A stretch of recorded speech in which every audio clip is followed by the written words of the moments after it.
posted my pilau video, which a lot of you really loved. Others were commenting and requesting for chicken biryani. Others being Joy Wamboy, who said biryani, chicken to be precise. And then when I uploaded my teaser video onto my Instagram, you know, the intro that usually plays for you guys, there was a lot of people who commented and said, what is usually eaten during Christmas? And one thing they would love to learn is biryani. Some of those people include Willis628. He went to say, biryani, please. Irene Safari says, pilau or biryani with kachumbari na pilipili ya kukanga, jamani. Ooh! That is the true Christmas mood. And one last person who mentioned about biryani happened to be Alien_Goody. Of course, there's much more of you who mentioned. I was just reading the people who just popped up real quick. And that is what we're going to be making on today's episode of Kenyan Christmas Throwdowns. Jamani, nasikia ni kama ninatamaa. Wajua tamaa? Yes, I am craving that chicken biryani.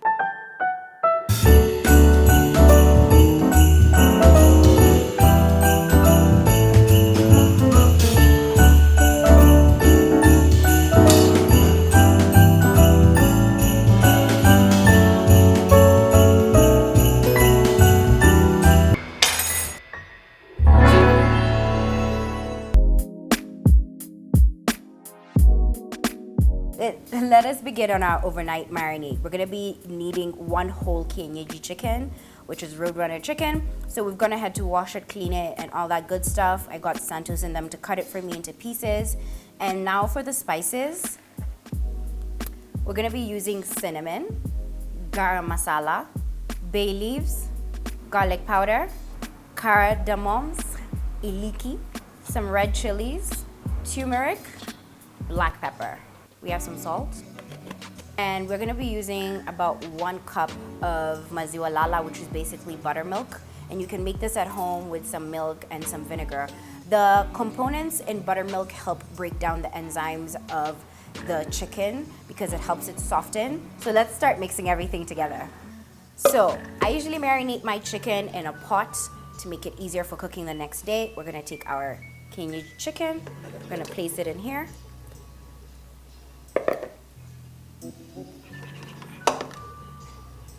And then we are gonna take our curd, buttermilk, maziwa Lala, and pour this in here. 1 tablespoon of garam masala. Actually, I'm gonna make it 1.5 tablespoons. We're gonna go ahead and add in our black pepper. We're gonna go in with like 1/4 tablespoon. Going to add in 2 tablespoons of garlic powder. Actually, even 3. And then next, we're gonna go in with our cinnamon. We are gonna put 1 teaspoon of this.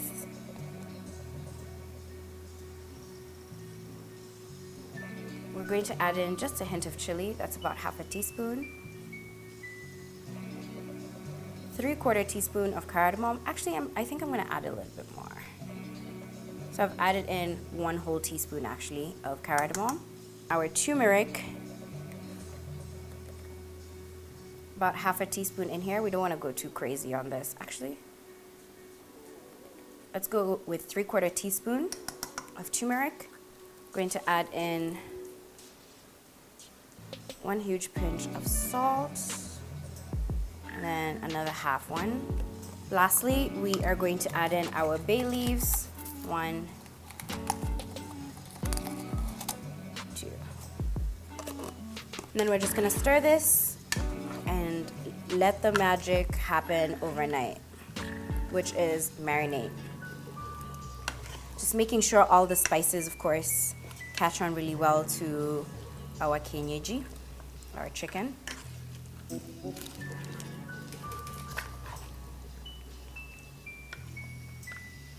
Now that they're well coated well with the buttermilk, the spices, we are just gonna cover this and put it in the fridge to marinate until we get ready to cook tomorrow.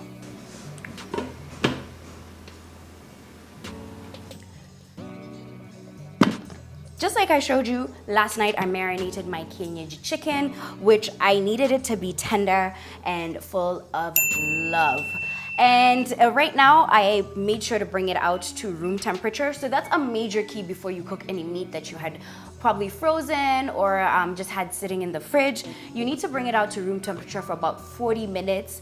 That's when you can feel like the pot or whichever bowl you've marinated it in is not cold anymore, because it disturbs with the cooking temperature. That's the thing.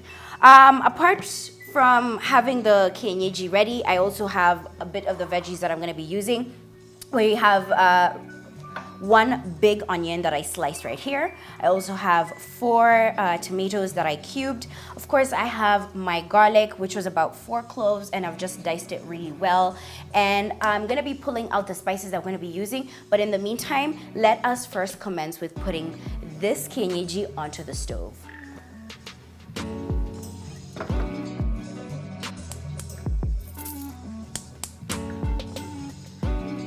I want to say this, the kienyeji is going to cook on slow heat on my second bigger burner for about 3 hours, 3.5 hours, just really slow.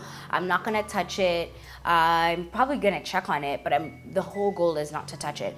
While we let that cook, we're also going to be making the rice that usually complements the biryani chicken, because the chicken is the sauce, right? And it could be beef, it could be mbuzi, which is goat, or it could be chicken as well. So that's what we're making today. And as we wait for everything to just cook over there, I'm just gonna sit back, relax, have a glass of wine, and just let the magic happen.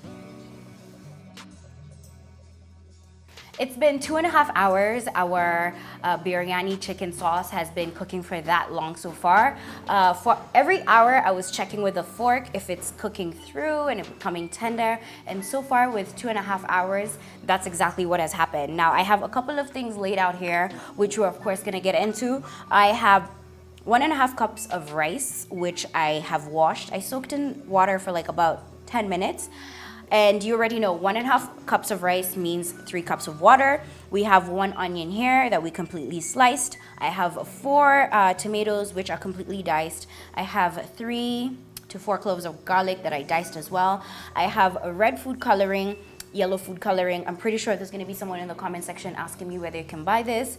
You can get them at Naivas, Tuskie's, Carrefour. I think that's pretty much it. That's all we have now. So you can definitely get those at the supermarket. I also have some garam masala and some salt. So what we're gonna do now is go ahead and make our rice, and then I'm gonna show you how we're gonna add in the food coloring into the rice.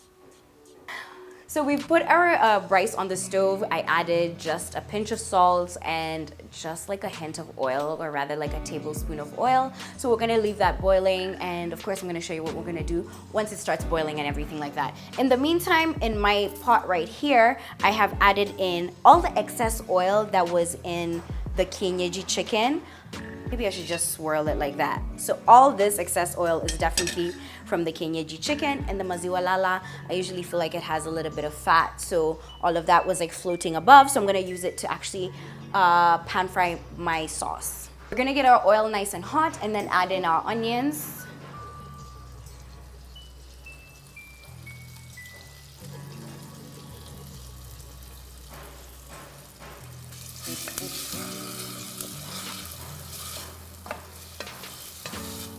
Now, as you can see, that oil was clearly not enough. We are gonna be adding some more, of course, in here.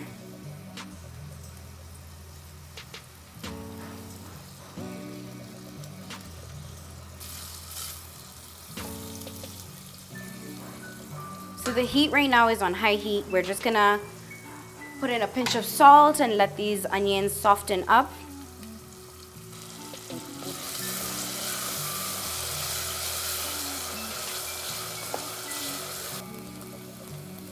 So our onions have softened. We are gonna throw in our garlic to just, give it a little bit of fragrance going on. And I just took like a small handful. Like cooking these onions in this oil was like a very smart idea. And according to my camera guy, a hen is much more fattier than a jago. Is that like a true thing? Like, I don't know. I just think chicken skin is like super full of oil, so I think that's why it produces so much oil. I've added in the tomatoes, and the heat currently right now is on low, so I'm just gonna turn it up to like a medium high. I'm gonna put in some salt, I'm just gonna put in some salt and just a hint of garam masala so that it can cook together. So we've cooked our tomatoes until they were completely soft. Literally, I just let them sit here, medium high, medium low heat, let the magic happen. I don't want them to get completely smooth. I'm gonna be adding in 1 huge tablespoon of tomato paste. Stir that in. And then I'm also gonna be adding in some hot water into here. 3/4 cup.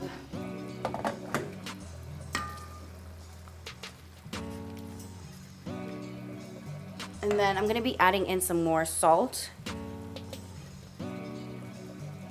And the rest of my garlic, actually. I'm just gonna let this marry for like about 2 minutes, 1 minute and a half. So it's been about 1 minute, 20 seconds. I'm gonna move this to the side. I'm gonna bring back my pot of chicken. I'm just gonna pour this in here, like so. And I'm gonna rinse out this with some hot water and pour the rest of it in here.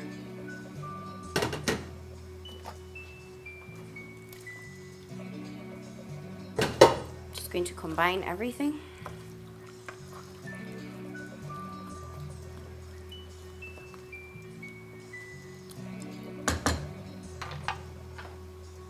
I'm going to be covering the chicken, move it back to the smaller burner, and then just let it cook again for another 30 minutes. Now, when it comes to your food coloring, you're just gonna need like a little tiny drop. You're gonna pour in some of your water into here.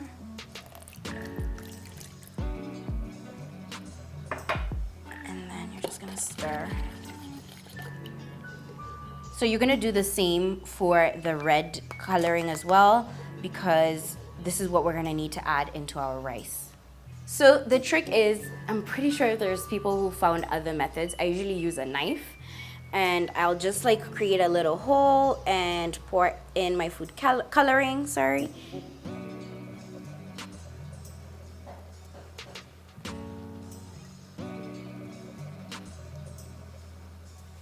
And then I'm gonna take the red coloring and do the same.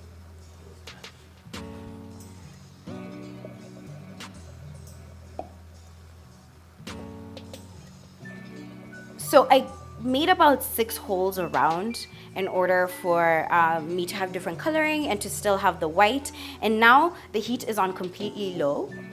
Or rather, I'm just gonna let the little bit of water that I've added with the food coloring just get to completely low. I'm gonna move the rice to a small burner. Guys, I've taught you guys how to make rice now.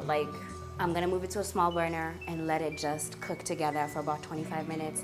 I'm gonna cover it, of course, with a lid and put a pot on top and let the magic happen. This is like a marathon. It's not a sprint. So you have to be patient. I cooked the rice for about 25 minutes and now I'm just getting ready to serve. If there's one thing I would have changed is probably added less water into my red mixture food coloring, but I still love the colors.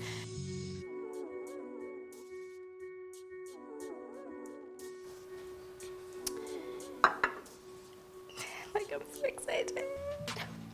The food looks good. I feel like I found the perfect loophole around making the classic biryani.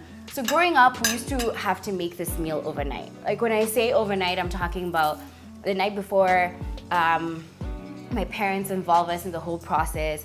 We would have to grate some popo, we would have to get the mala, we would have to get ready to add the pods of caradamom, we would get ready to add in the cinnamon. So I grew up knowing how to make this meal.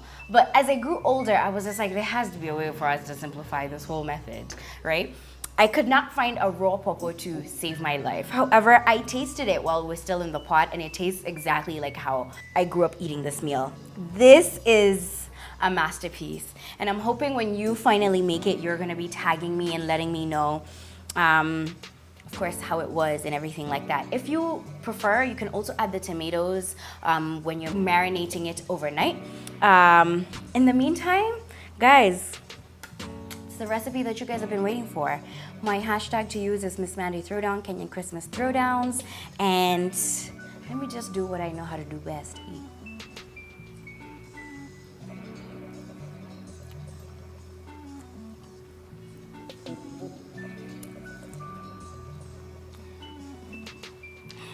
Guys, this is so tender. Please don't cheat yourself out of not like cooking this for the cook time that I've shared with you, because if you do that to yourself, you won't get chicken just falling apart like this. Until the next episode, I'm just gonna be here eating. Bye guys.